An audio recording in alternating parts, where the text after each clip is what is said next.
Liver largest gland, liver का secretion होता है बाइल जूस सिक्रीट करना।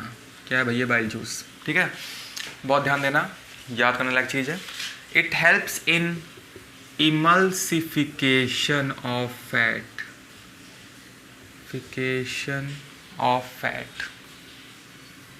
And creates alkaline medium. किसी को पल्ले नहीं पड़ा तो देख लो भैया, जब फूड आपका मूव किया तो क्या था, यहाँ पे क्या था? HCl था, हाइड्रोक्लोरिक एसिड। तो फूड एसिडिक मीडियम का था, एसिडिक मीडियम का। लेकिन अगर बाइल जूस को अपना एक्शन करना है, इमल्सिफिकेशन क्या है? The breaking down of large fat globules into smaller ones, the breaking down of large fat globules into smaller one. लेकिन ये काम तभी कर पाएगा जब इसको एल्कलाइन मीडियम बनेगा, एसिडिक नहीं, एल्कलाइन मीडियम चाहिए इसको। तो ये क्या करता है बाइल जूस? ये एल्कलाइन मीडियम क्रिएट करता है। ठीक है, जिसकी मदद से क्या होता है? फैट का इमल्सिफिकेशन हो पाता है। ठीक है, इनफैक्ट पैंक्रियास, ठीक है, ये पैंक्रियास से जितने भी एंजाइम्स निकलते हैं पैंक्रियास से, ठीक है, मैं इधर लिख दे रहा हूँ पैंक्रियास का सिक्रीशन। पैंक्रियाटिक समझ ही जाओगे, pancreatic amylase, pancreatic lipase and trypsin. ठीक है, pancreatic amylase, pancreatic lipase and trypsin. इसके मैंने फंक्शन बताया आपको। इमल्सिफिकेशन ऑफ फैट क्या है? The breaking down of large fat globules into smaller ones. ठीक है, फैट के पार्टिकल जो होते हैं बड़ी मुश्किल से टूटता है। ठीक है, फैट के पार्टिकल्स के ब्रेकडाउन के लिए बाइल जूस चाहिए होता है। और ये एक एल्कलाइन, ये बाइल जूस जो है ये एल्कलाइन मीडियम क्रिएट करता है। एल्कलाइन मीडियम क्यों? ताकि ये एल्कलाइन मीडियम में ये आपके जो तीनों आपके एंजाइम्स हैं, अमाइलेस, लाइपेस, ट्रिप्सिन, ये अपना काम तभी कर पाएंगे जब उनको एल्कलाइन मीडियम मिलेगा। और एल्कलाइन मीडियम किसकी मदद से होता है? बाइल जूस की मदद से होता है। आ गया होगा समझ में? ठीक है, ना समझ में आया तो क्वेश्चन पूछना ग्रुप में। पैंक्रियास, सबके फंक्शन देख लेते हैं। पैंक्रियाटिक अमाइलेस, हमने यहाँ पे देखा था सलाइवरी अमाइलेस, यहाँ पे पैंक्रियाटिक अमाइलेस। जो स्टार्च पूरी तरह टूट नहीं पाता है, ठीक है, उसको ये पूरी तरह से तोड़ देता है। ठीक है, स्टार्च भाई आपने फूड को कितनी देर माउथ में रखते हो? मुश्किल से 10-15 सेकंड, तो पूरा तो ना टूट पाएगा। तो जो लेफ्ट ओवर स्टार्च बचा हुआ है उसको पूरी तरह ब्रेक डाउन करने का काम कौन करेगा? उसको करेगा पैंक्रियाटिक अमाइलेस। ठीक है, स्टार्च को ग्लूकोज में या माल्टोस को ग्लूकोज में कह सकते हो। जितना माल्टोस में कन्वर्ट हुआ तो माल्टोस भी सिंपलेस्ट होना था। सिंपलेस्ट क्या है? ग्लूकोज। ठीक है, सिंपलेस्ट क्या है? ग्लूकोज। उसमें तोड़ने का काम कौन करेगा? पैंक्रियाटिक अमाइलेस, ताकि वो ईजिली एब्जॉर्ब हो जाए। लाइपेस क्या करेगा? फैट का ब्रेक डाउन करेगा। ठीक है, फैट का ब्रेक डाउन करेगा। ये भाई यहाँ पे पहले से ही छोटे छोटे हो गया फैट इमल्सिफिकेशन की वजह से। अब उन फ्लैट के ग्लोब्यूल्स को उनके सिंपलर कंपोनेंट्स में तोड़ेगा।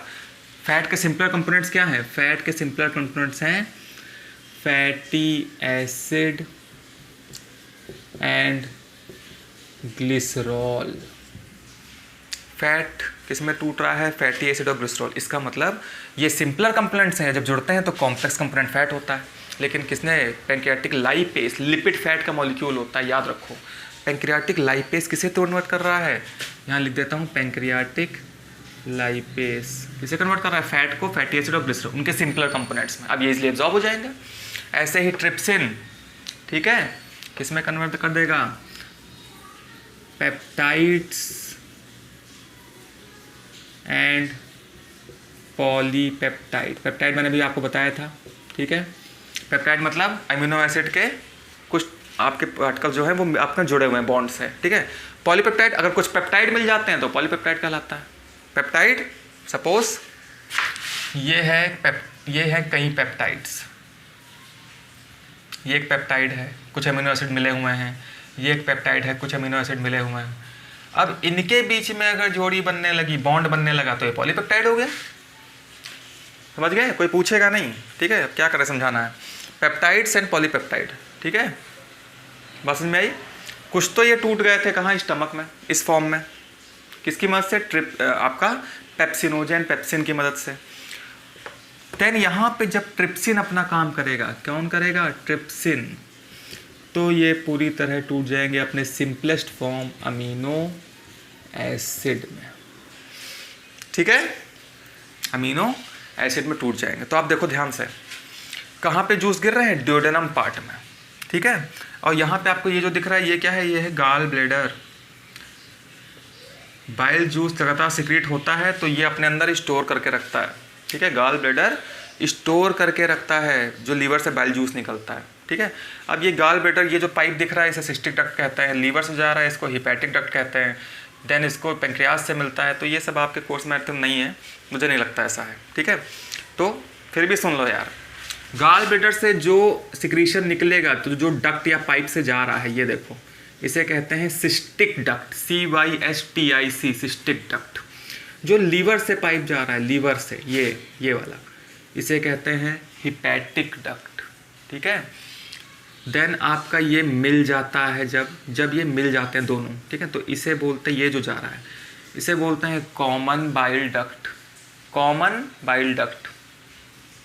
फिर ये पेंक्रियास में जाके मिला, पेंक्रियास से पेंक्रियाटिक जूस आ रहा है, इधर से बाइल जूस आ रहा है, जब दोनों मिल गए तो इसको बोलते हैं हिपैटो पेंक्रियाटिक डक्ट। नहीं है कोर्स में तो मत याद करना, कोई फ़ायदा नहीं, ठीक है। नाउ अब फूड कहाँ मूव कर रहा है, देखो स्टमक में बहुत ढेर सारा फूड स्टोर करता है, लेकिन सब एक साथ होना फट जाएगा अंदर, इसलिए यहाँ पे कुछ स्फिंक्टर मसल्स होती हैं। ध्यान देना इस शब्द पे,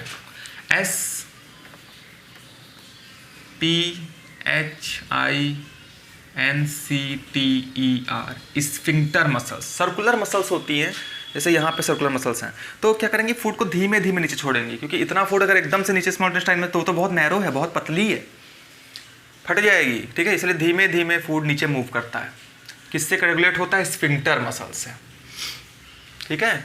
पाइलोरिक स्फिंक्टर नाम होता है, पाइलोरिक, PYLORIC, पाइलोरिक स्फिंक्टर। अब फूड नीचे मूव कर रहा है, ठीक है, एंजाइम्स गिर चुके हैं, फूड का ब्रेकडाउन हो गया है, ठीक है। अब आ गया ये स्मॉल इंटेस्टाइन में। स्मॉल इंटेस्टाइन को स्मॉल क्यों है भैया, लेकिन जबकि उसका साइज कितना होता है, काफ़ी लंबा होता है, 6 मीटर तक हो सकता है, ठीक है। तो इतना इसको स्मॉल इंटेस्टाइन क्यों कहते हैं, क्योंकि स्मॉल इसका डायमीटर होता है, ये देखो कितना पतला डायमीटर है, जबकि इसका लार्ज नाम क्यों, क्योंकि इसका डायमीटर लार्ज होता है, याद रखना, ठीक है। नाउ फूड अब मूव कर रहा है तो स्मॉल इंटेस्टाइन में बहुत ज़्यादा ट्विस्टेड है, बहुत ढेर सारे, मतलब कई बार रोल्ड है ये, ठीक है। तो आराम से फूड को बहुत टाइम मिलता है कि भैया हमने अपने ब्रेक डाउन कर लिया है सिंपलर फॉर्म में, आराम से यहीं से ब्लड से एब्जॉर्ब हो जाएगा, ठीक है, ब्लड से ये एब्जॉर्ब ये हो जाएगा, ओके। यहाँ पे एब्जॉर्प्शन में जो मदद करता है, अब यहाँ पे ध्यान देने लायक चीज़ है, ठीक है।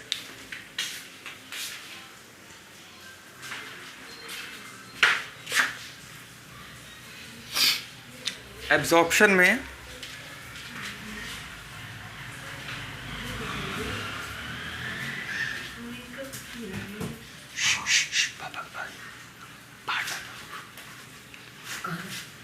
वीडियो बना रहा हूँ,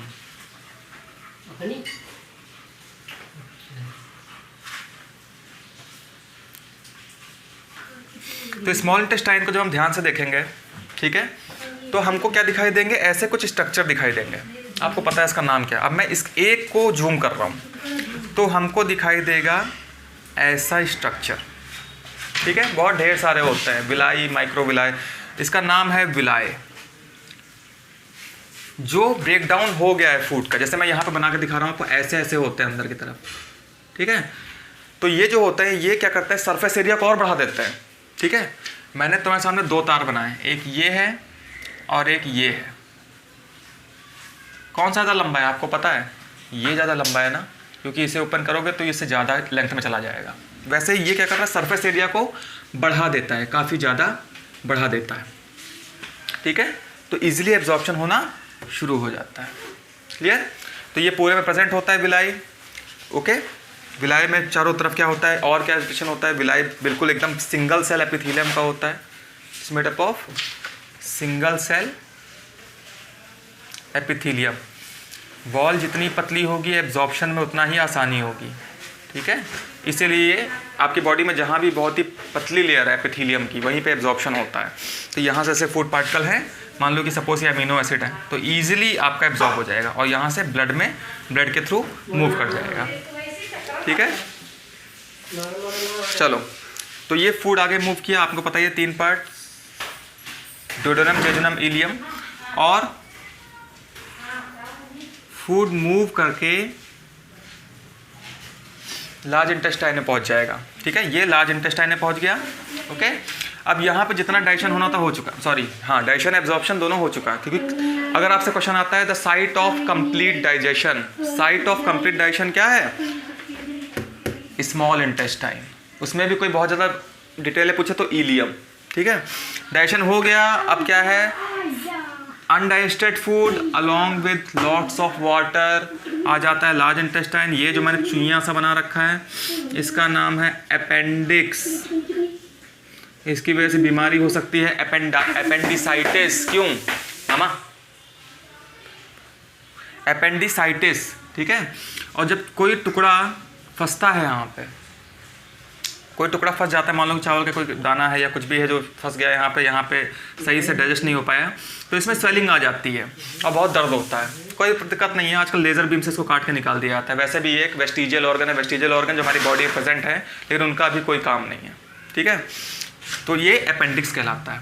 अब फूड, अब आपको देखो इसके भी आपके विलाई समझ में आ गया होगा। विलाई के बारे में पढ़ना अच्छे से जरूर आएगा। ठीक है, पूरी क्लास में कोई भी डाउट हो तो पूछना।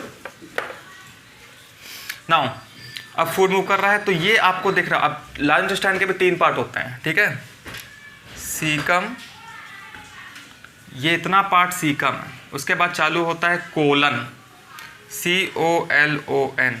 ठीक है, कोलन पार्ट चालू होता है। ऊपर जा रहा है तो असेंड कर रहा है तो असेंडिंग कोलन। अब ये ट्रांसवर्स हो गया, ट्रांसवर्स कोलन। नीचे आ रहा है डिसेंडिंग कोलन। कोलन सबसे बड़ा पार्ट होता है लार्ज इंटेस्टाइन का, कोलन। और उसके बाद आता है रेक्टम। ठीक है, अब यहाँ से फूड जा रहा है और यहाँ पे जितना भी फूड में यानी अनडाइजेस्टेड फूड जो होता है, जो पच नहीं पाया है और बहुत ही ज़्यादा पानी होता है, वो पानी जो होता है वो लार्ज इंटेस्टाइन में एब्जॉर्ब हो जाता है। जब लार्ज इंटेस्टाइन में सारा पानी एब्जॉर्ब हो जाएगा, बचेगा अनडाइजेस्टेड फूड जो कि सेमी सॉलिड हो जाता है। ठीक है, सेमी सॉलिड, और वो जाके स्टोर हो जाता है इस पार्ट में जिसको हम क्या बोलते हैं? रेक्टम। ठीक है, और जब हमें अर्ज होती है डेफिकेशन की यानी कि पॉटी करने की, तो वो आपका मूव कर जाता है। और यहाँ पे भी स्फिंक्टर मसल होती है जो रेगुलेट करती है डेफिकेशन के रेट को, ये नहीं कि बराबर निकल जाए, आराम से धीमे धीमे। ठीक है, तो यहाँ पे भी स्फिंक्टर मसल्स प्रेजेंट होते हैं। ओके, ये आपका पूरा ह्यूमन का digestive system according to NCERT। ठीक है, इसमें आपको कहीं भी कोई दिक्कत हो, कोई प्रॉब्लम हो, मुझे मैसेज करके व्हाट्सएप पे पूछ लेना। ठीक है, एंजाइम्स में कोई दिक्कत हो तो पूछ लेना। ईजी था, ऐसा कोई टफ कुछ नहीं है। कोई चीज़ रह गई हो मुझे तो वो भी बता देना। ठीक है, और हाँ, 30 अपने आप पढ़ोगे। ठीक है, पढ़ोगे, मैं क्वेश्चन करूँगा।